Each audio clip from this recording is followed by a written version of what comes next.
S&S Publications వారి తెలంగాణ గురుకుల special offers Telugu content and methods, maths content and methods, social content and methods, physical science content and methods, biological science content and methods. A course తీసుకున్నా paper 1 general studies 4 books ఉచితం. కేవలం 1999 రూపాయలు మాత్రమే. కేవలం paper 2 pedagogy ఏ course అయినా 1199 రూపాయలు మాత్రమే. ఈ ఆఫర్స్ కేవలం 4 రోజులే. త్వరపడండి.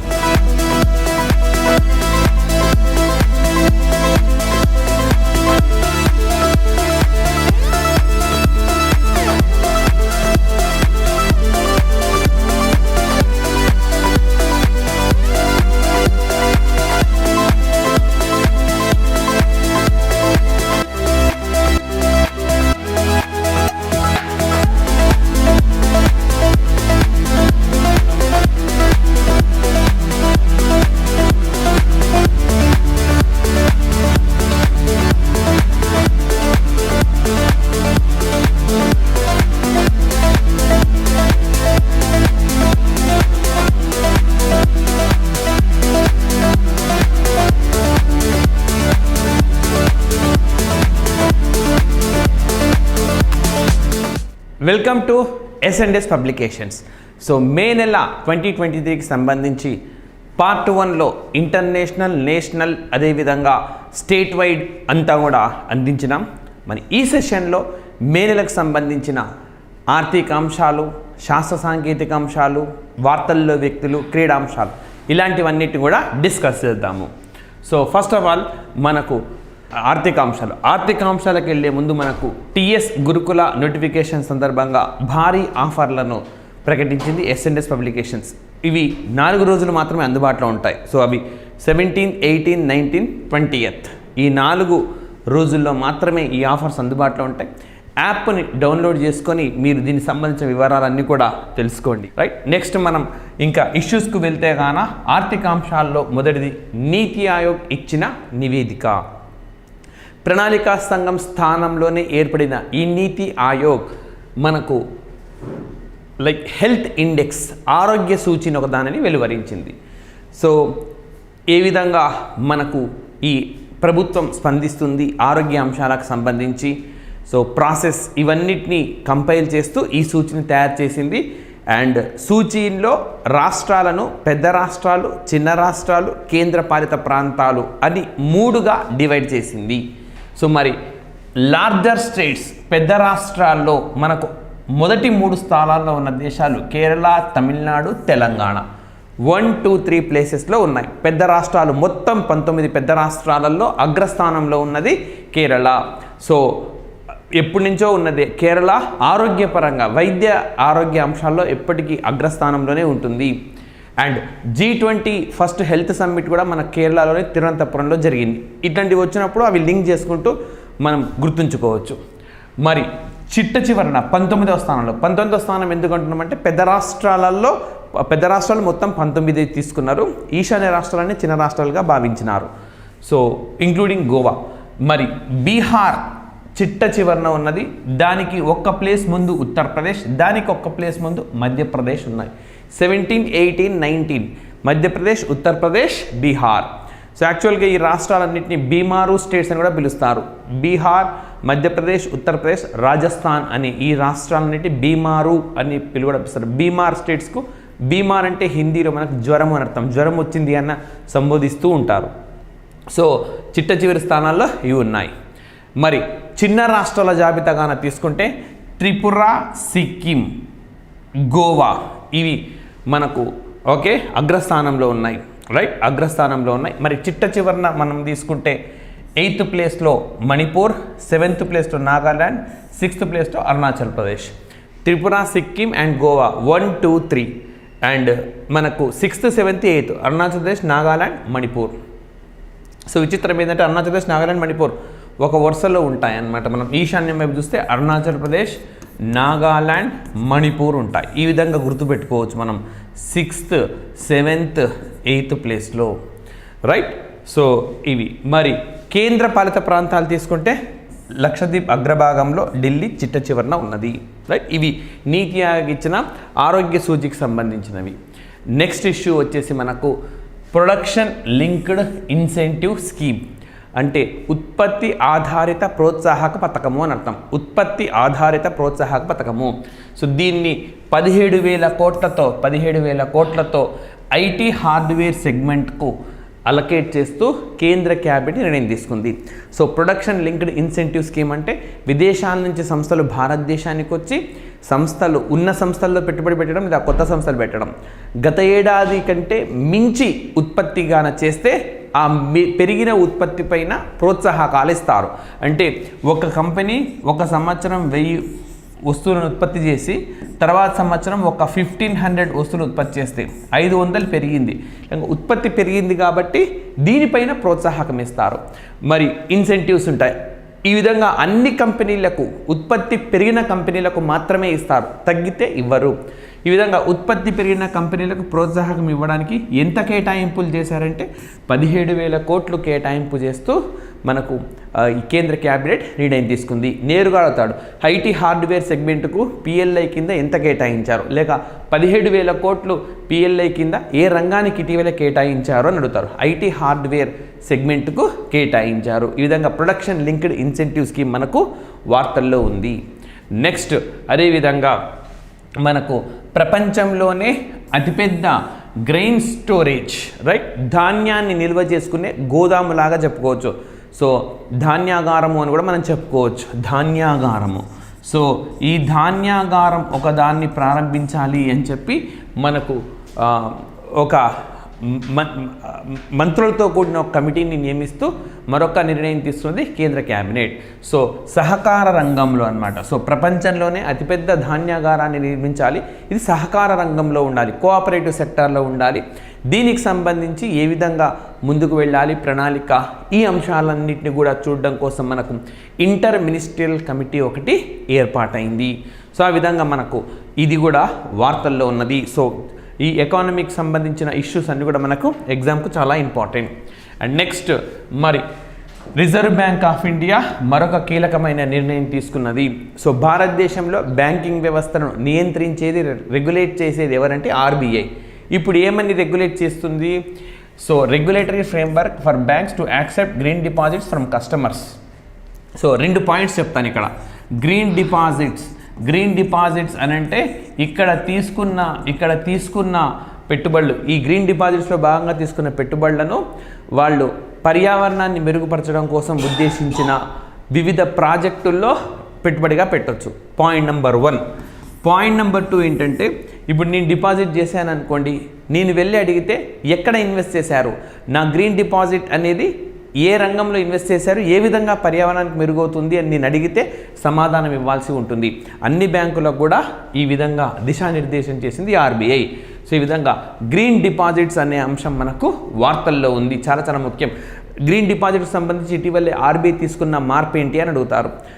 ఎవరైతే డిపాజిట్దారులు ఉన్నారో వాళ్లకు తమ పెట్టుబడి వివరాలను తెలుసుకునే హక్కును కల్పించింది ఈ రెగ్యులేటరీ ద్వారా, ఈ నియంత్రణ ద్వారా. సో ఆ విధంగా ఇది మనకు వార్తల్లో ఉంది. అండ్ నెక్స్ట్ అదేవిధంగా 2000 నోట్ను ఉపసంహరించుకున్నది ఆర్బీఐ. సో ఇది డిమానిటైజేషన్ కాదు, నగదు రద్దు కాదు, ఇది కేవలము ఉపసంహరణ మాత్రమే. అంటే చలామణిలోకి ఇంకా ఎప్పుడు మనకు సెప్టెంబర్ 30 తర్వాత దీన్ని చలామణిలోకి స్వీకరించరు. సో ఈలోపు బయట మార్కెట్లో చెల్లుబాటు చేసుకోవచ్చు. ఎట్ ద సేమ్ టైం బ్యాంకులో కూడా డిపాజిట్స్ అనేవి చేసుకోవచ్చు అన్నమాట. సో ఆ విధంగా ఈ పెద్ద నోట్ను ఉపసంహరించుకున్నది ఆర్బీఐ. సో మనకి ఇది ఎప్పుడు ప్రవేశపెట్టిందంటే 2017లో, 2016 నవంబర్ 8వ తేదీన మనకు పెద్ద నోట్ల రద్దు జరిగింది. ఆ తర్వాత అప్పుడు పెద్ద నోట్ల రద్దు వచ్చేసి 500 రూపాయల నోటు, 1000 రూపాయల నోటు అప్పట్లో రద్దు చేశారు. దీంతో దాదాపు 87 నుంచి 88% సర్క్యులేషన్లో అవే ఉండినాయి నోట్స్. అవన్నీ ఒక్కసారిగా ఉపసంహరించుకుంటే సంక్షోభం తలెత్తుతుందని అప్పుడు పెద్ద ఎత్తున 2000 నోట్లను మార్కెట్లోకి తీసుకొచ్చింది ఆర్బీఐ. ఇంకా ఆ తర్వాత ప్రింటింగ్ కూడా ఆపేసింది. సో తాజాగా ఈ 2000 నోట్ను ఉపసంహరించుకుంటూ నిర్ణయం తీసుకుంది. సో ఇది మనకు సెప్టెంబర్ 30వ తేదీలోపు దాన్ని చెల్లుబాటు అవుతుంది. అండ్ నెక్స్ట్ మనకు ఆర్బీఐ లైబోర్ నుంచి పక్కకు తప్పుకోవాలని చెప్పి నిర్ణయించింది. సో లండన్ ఇంటర్నేషనల్ బ్యాంక్ రేటుగా దీన్ని మనం చెప్పుకోవచ్చు. ఒక బ్యాంక్ ఇంకో బ్యాంక్కి వడ్డీ ఇచ్చింది అనుకోండి, ఆ వడ్డీ ఇచ్చినప్పుడు ఎంత ఇంట్రెస్ట్ ఛార్జ్ చేస్తారంటే నేను లైబర్ ఛార్జ్ చేస్తాను అంటారు. లైబర్ అంటే లండన్ బ్యాంక్ ఎంత నిర్దేశించిందో అంత అని. లైబర్ +1% అంటారు ఒకసారి, అంటే లండన్ బ్యాంక్ నిర్దేశించడానికంటే 1% ఎక్కువ, లేదా లైబర్ -1 అంటారు. ఆ విధంగా దాన్ని ప్రామాణికంగా తీసుకొని నిర్ణయిస్తూ ఉంటారు. మరి ఏ డేట్ నుంచి పక్కకు తప్పుకోవాలని చెప్పింది అంటే జూలై 1 నుంచి పక్కకు తప్పుకోవాలని చెప్పింది. సో 2023 ఈ జూలై 1, 2023 అనేది చాలా అంశాల రీత్యా మనకి ఇటీవలి కాలంలో వార్తల్లో ఉన్నది. చాలా అంశాలు. లైక్ ఫర్ ఎగ్జాంపుల్ మనకు క్లౌడింగే అనే ఈ మహిళ హార్వర్డ్ యూనివర్సిటీకి నేతృత్వం వహించబోతుంది జూలై 1, 2023 నుంచి. క్లౌడింగే అనే మహిళ. సో మరి ఏంటి విశేషము అంటే ఈ హార్వర్డ్ యూనివర్సిటీకి సారథ్యం వహించనున్న మొట్టమొదటి నల్లజాతి మహిళగా ఒక కొత్త రికార్డు క్రియేట్ చేయండి. అదేవిధంగా మనకు వాషింగ్టన్లో ఫ్రీ బస్ సర్వీస్ అనేది అందుబాటులోకి రానుంది. ఉచితంగా బస్సు సర్వీస్ అనేది అందరికీ పబ్లిక్ ట్రాన్స్పోర్ట్ అనేది ఫ్రీగా ఉంది జూలై 1 నుంచి. అదేవిధంగా మనకు ఇంటర్నేషనల్ సీబెడ్ అథారిటీ అని చెప్పి ఉన్నది, జమైకా కేంద్రంగా పనిచేస్తూ ఉంటుంది. ఇంటర్నేషనల్ సీబెడ్ అథారిటీ వీళ్ళు డీప్ సీ మైనింగ్కి అనుమతి ఇచ్చినారు. ఎలాంటి కోడ్ ఆఫ్ కండక్ట్ అంటే నియమావళి లేకుండా international seabed authority deep sea మైనింగ్కు జూలై 1 నుంచి అనుమతి ఇచ్చింది. అయితే ఇటీవలి కాలంలో చాలామంది అభ్యంతరాలు చెప్పడంతో ఆ డేట్ను మారుస్తామన్నారు. ఇప్పటిదాకా మార్చలేదు. సో మారిస్తే మనం అప్డేట్ చేసుకోవచ్చు. ఇప్పటికైతే అదే డేట్. సో ఈ జూలై 1 నుంచి 2023 నుంచి ఇది మనకు అమల్లోకి రానుంది. ఇక జూలై 1 అనగానే మీ అందరికీ తెలిసిందే డాక్టర్స్ డే, అదే రోజు GST డే, అదే రోజు SBI డే. సో ఇన్ని విశేషాలు అనేవి జూలై 1కు జరగబోతున్న అంశాలు ఇవన్నీ కూడా కంపల్సరీగా గుర్తుపెట్టుకోవాలి. సో ఇది మనకు ఈ అంశానికి సంబంధించిన వివరణ. అండ్ నెక్స్ట్ మనం శాస్త్ర సాంకేతిక అంశాలుగా చూస్తే ISRO international space research organisation ఇది మనకు నావిక్ అనే ఈ ప్రయోగంలో నావిక్ ఈజ్ నథింగ్ బట్ మనకు అప్పుడు IRNSS అని ఉండింది, Indian remote navigation satellite system అని చెప్పి, Indian remote navigation satellite system అని చెప్పి ఉండింది. దాన్ని ఇప్పుడు నావిక్ అనే పేరుతో పిలుస్తున్నారు. సో ఇందులో ఏంటి, ఇప్పుడు మనమందరం GPS ఉపయోగిస్తున్నాం. GPS అంటే గ్లోబల్ పొజిషనింగ్ సిస్టమ్. మనం రైడ్కి వెళ్ళినప్పుడు కానీ ఎక్కడికైనా ఎవరింటికైనా వెళ్ళినప్పుడు అడ్రస్ తెలుసుకున్నప్పుడు మనం చూసే మ్యాప్ అంతా GPS ఆధారితమైంది. ఈ GPS అనేది అమెరికాకు సంబంధించిన వ్యవస్థ. ఆ తరహా వ్యవస్థ భారత్ కూడా సొంతంగా డెవలప్ చేసుకుంటుంది. దాన్ని స్టార్టింగ్లో మనకు IRNSS అన్నారు, ఇప్పుడు నావిక్ అనే పేరుతో దాన్ని పిలుస్తూ ఉన్నారు. సో ఈ విధంగా ఈ సెకండ్ జనరేషన్ శాటిలైట్స్ని లాంచ్ చేస్తున్నారు. అందులో మొట్టమొదటి ప్రయోగం మనకు ఈ మే నెలలో విజయవంతంగా ఇస్రో ప్రయోగించింది. సో చాలా ఇంపార్టెంట్గా చెప్పుకోవచ్చు. ఇవి మనకు అమెరికాకు GPS ఉంది, చైనాకైతే దీన్ని బెయిడు అని పిలుస్తున్నారు, అండ్ యూరోపియన్ యూనియన్ అయితే దీన్ని గెలీలియో అని పిలుస్తూ ఉంటారు.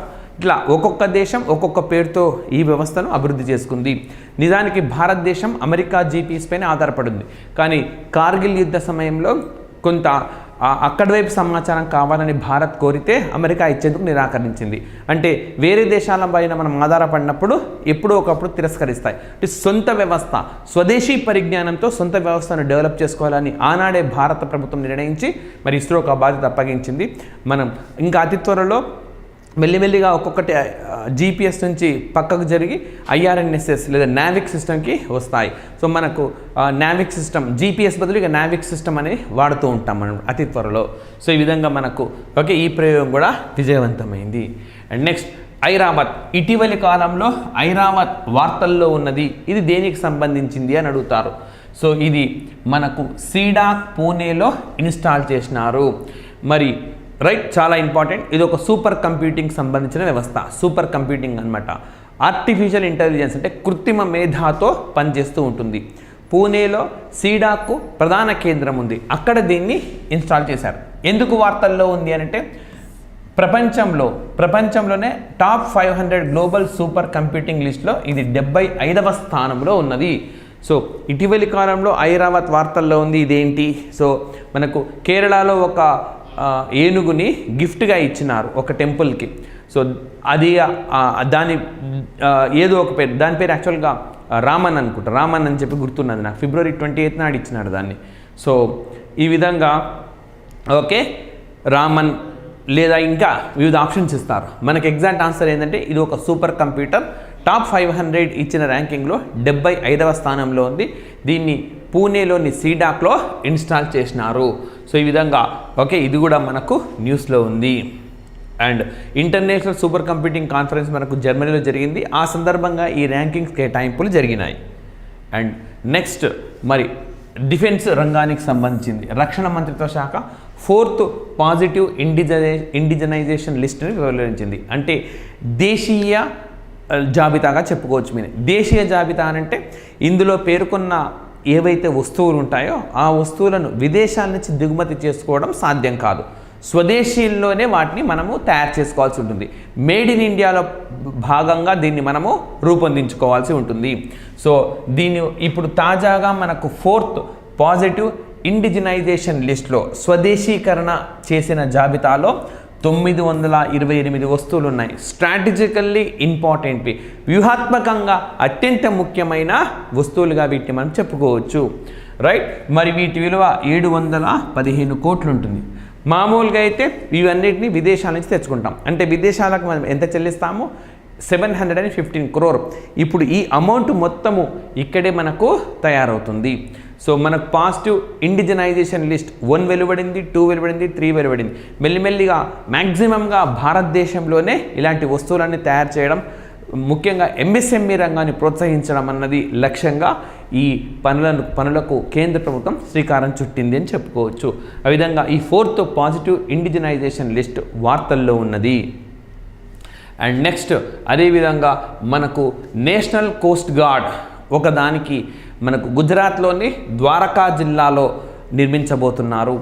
దానికి మనకు భూమి పూజ చేశారు కేంద్ర హోం శాఖ మంత్రి లేదా సహకార శాఖ మంత్రి, హోమ్ అండ్ సహకార శాఖ మంత్రి Amit Shah. So national coast guard NACP అంటాం. ఎక్కడ ఎగ్జాక్ట్ అంటే గుజరాత్లో ద్వారకా జిల్లాలో ఒగా అనే ప్లేస్లో ఇది ఉన్నది. సో 5 కేంద్రపాలిత ప్రాంతాలు, 9 మనకు తీర రాష్ట్రాలు, వీళ్ళందరికీ కూడా శిక్షణ అనేది ఇస్తుంది. సో రైట్, పర్మనెంట్ క్యాంపస్ అన్నమాట ఇది. రైట్, సో ఇంటెన్సివ్ ట్రైనింగ్ని ప్రొవైడ్ చేస్తారు.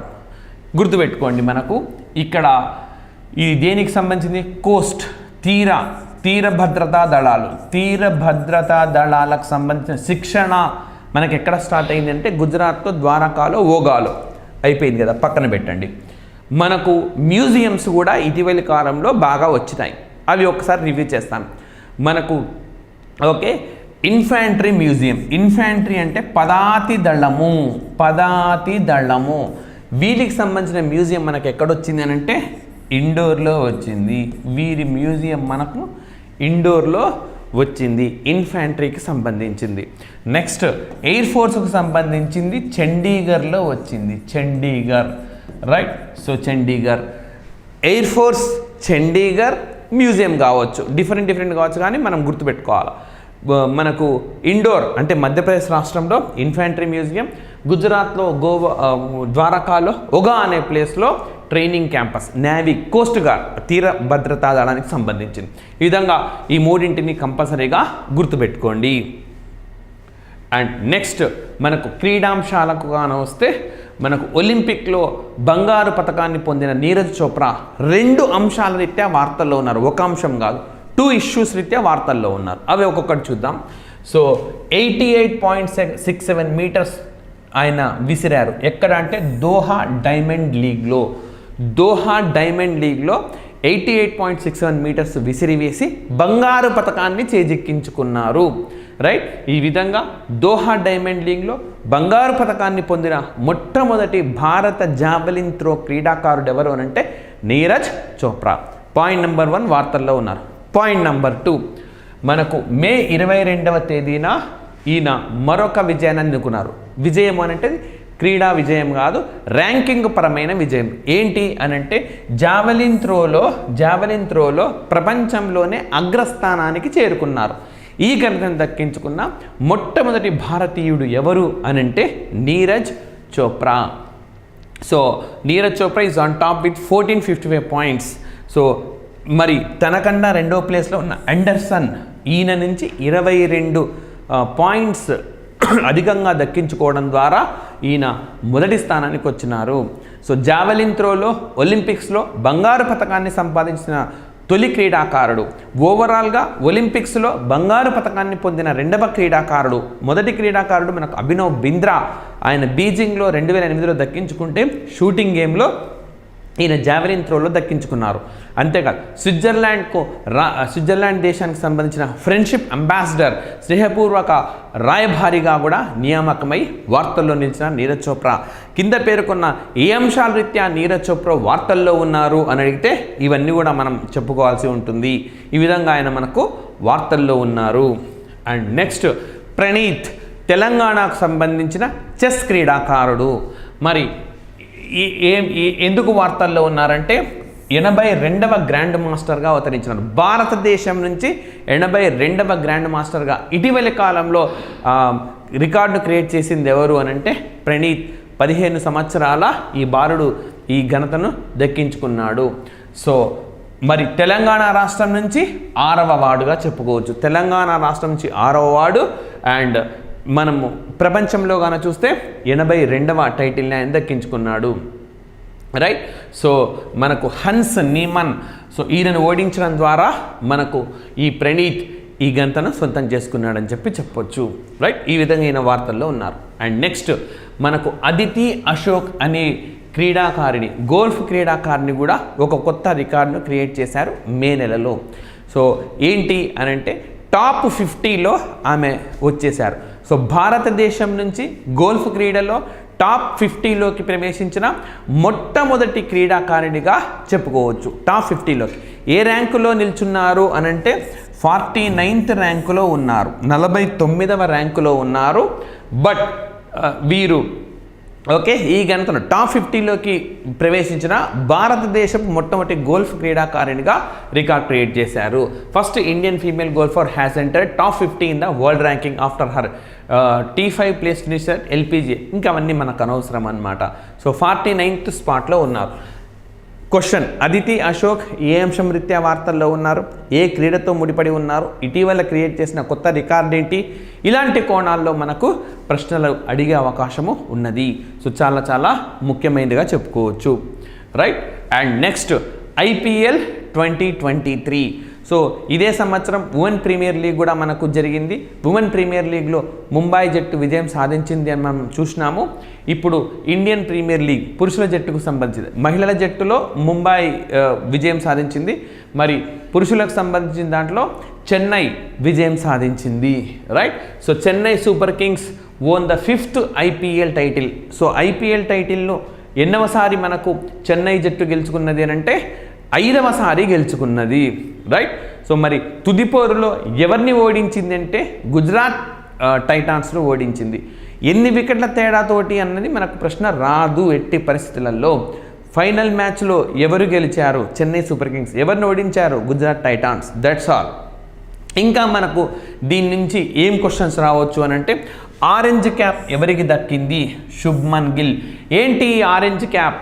ఎక్కువ పరుగులు సాధించిన వాళ్ళకి ఇచ్చే క్యాపే ఆరెంజ్ క్యాప్.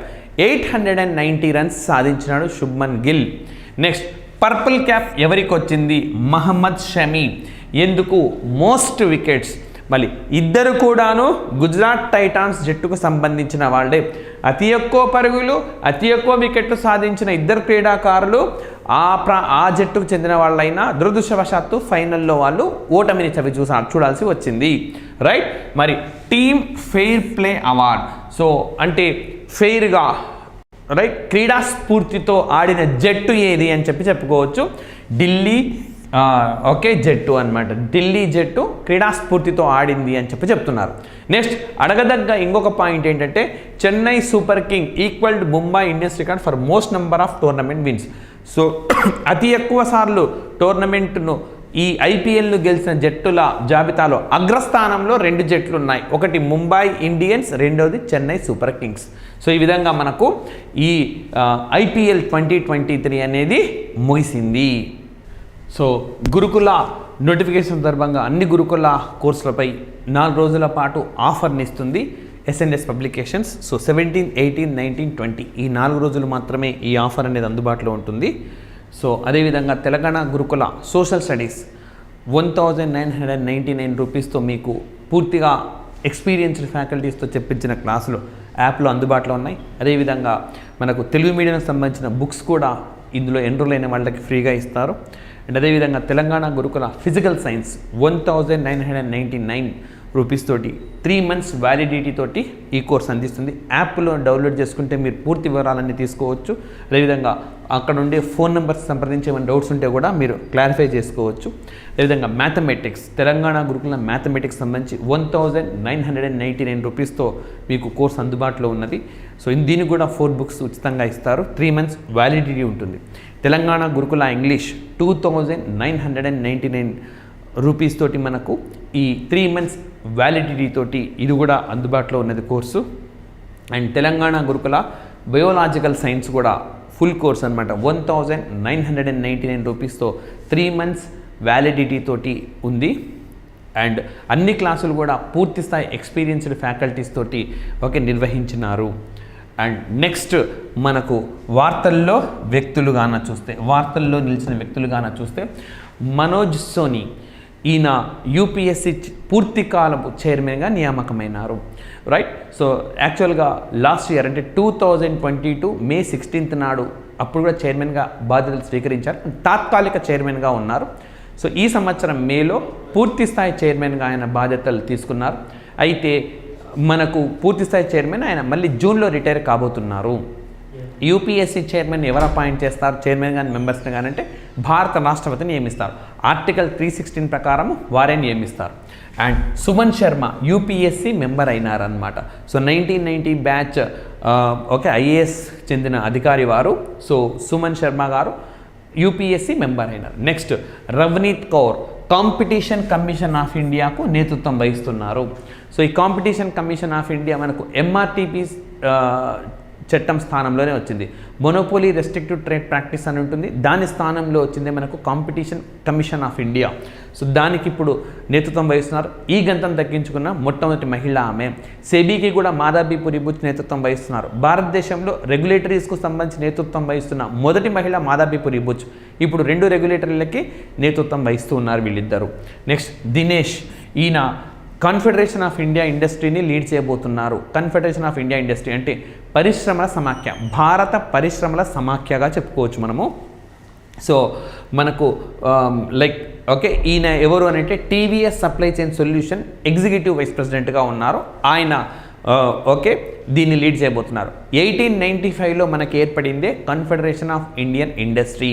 సో అదేవిధంగా 1927లో ఫిక్కీ అనేది కూడా మనకు ఏర్పాటైంది. అండ్ నాస్కామ్ అనేది 1987లో ఏర్పాటైంది. 1983లో మనకు ఫిక్కీ లేడీస్ ఆర్గనైజేషన్ కూడా ఏర్పాటైంది. ఇవన్నీ కూడా పరిశ్రమలకు సంబంధించిన వాళ్ళందరూ ఏర్పాటు చేసుకున్న వ్యవస్థలుగా చెప్పుకోవచ్చు.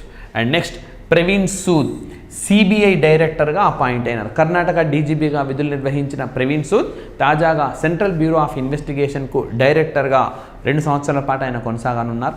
మరి సిబిఐ డైరెక్టర్ని కేంద్ర ప్రభుత్వం నియమిస్తుంది. అయితే ఒక కమిటీ సూచన మేరకు నియమిస్తుంది. ఏది ఆ కమిటీ అంటే మరి ప్రధానమంత్రి నేతృత్వంలో ఉంటుంది. లోక్సభలో ప్రతిపక్ష నాయకుడు, అదేవిధంగా మనకు భారత ప్రధాన న్యాయమూర్తి లేదా వారు నియమించిన మరొక న్యాయమూర్తి ఉంటారన్నమాట. ఈ ముగ్గురితో కూడుకున్న కమిటీ సూచన మేరకు సిబిఐ డైరెక్టర్ని నియమిస్తారు. సో లోక్సభలో ప్రతిపక్ష నాయకుడు అంటే ప్రతిపక్షంలో ఉంటూ అతి ఎక్కువ స్థానాలు సంపాదించుకోవడంతో పాటు 10% లోక్సభలో 10% సీట్లను కలిగి ఉండాలి. సో అలాంటి వాళ్ళకి ఈ అవకాశాన్ని కల్పిస్తారు. నెక్స్ట్ ప్రవీణ్ కుమార్ శ్రీవాస్తవ ఈయన సెంట్రల్ విజిలెన్స్ కమిషనర్గా మరి భారత రాష్ట్రపతి ద్రౌపది ముర్ము గారు అపాయింట్ చేసినారు సెంట్రల్ విజిలెన్స్ కమిషనర్గా. ఇక్కడ సిబిఐ, ఇక్కడ సిబిసి ఈ 2 కూడా సంతానం కమిటీ సూచన మేరకు ఏర్పాటైన వ్యవస్థలుగా మనము చెప్పుకోవచ్చు. రైట్.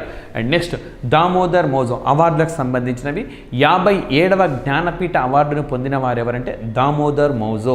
ఈయన 57వ జ్ఞానపీఠ అవార్డు పొందినారు. 56వ అవార్డును మనకు నీలమణి పొందినారు. మరి దామోదర్ మౌజో ఏ రాష్ట్రానికి చెందినవారు అంటే గోవా రాష్ట్రానికి చెందినవారు. ఓకే, గోవా రాష్ట్రానికి చెందిన ఆయన ఈ అవార్డును పొందినారు. నెక్స్ట్ జయంత్ విష్ణు నర్లీకర్. సో మరి ఈయన Govind Swarup lifetime achievement అవార్డును పొందినారు. ఎవరి గోవింద్ స్వరూప్ లైఫ్ టైం అని అంటే ఆస్ట్రోఫిజిక్స్ పైన ఆయన ఎంతో పరిశోధన చేశారు. ఫాదర్ ఆఫ్ రేడియో ఆస్ట్రానమీ అని కూడా అంటారు ఆయన్ని. ఎవరిని అంటే గోవింద్ స్వరూప్ అనే వ్యక్తిని ఫాదర్ ఆఫ్ రేడియో ఆస్ట్రానమీ అని కూడా అంటారు. మరి ఆయన పేరుతో ఏర్పాటు చేసిన అవార్డును ఈ సంవత్సరం ప్రముఖ శాస్త్రవేత్త జయంత్ విష్ణు నార్లీకర్ దక్కించుకున్నారు. రైట్. సో ఆస్ట్రోనామికల్ సొసైటీకి ఆయన చేసిన సేవకు గుర్తుగా ఈ మేరకు ఆయనకి ఈ గౌరవం దక్కిందని చెప్పుకోవచ్చు. Next Maria Stepanova. So Russian author, ప్రతిష్టాత్మకమైన లీప్జిగ్ బుక్ ప్రైజ్ని ఈమె గెలుచుకున్నారనమాట. రైట్. సో ఎవరైతే యూరప్ ఖండాన్ని, అక్కడ సామాజిక వైవిధ్యాన్ని, ఆర్థిక వైవిధ్యాన్ని అవగాహన చేసుకొని అర్థం చేసుకొని వ్యవహరిస్తూ ఉంటారో వారికి ఇచ్చే ఈ ప్రైజ్ని లీప్జిగ్ ప్రైజ్ అని అంటారు.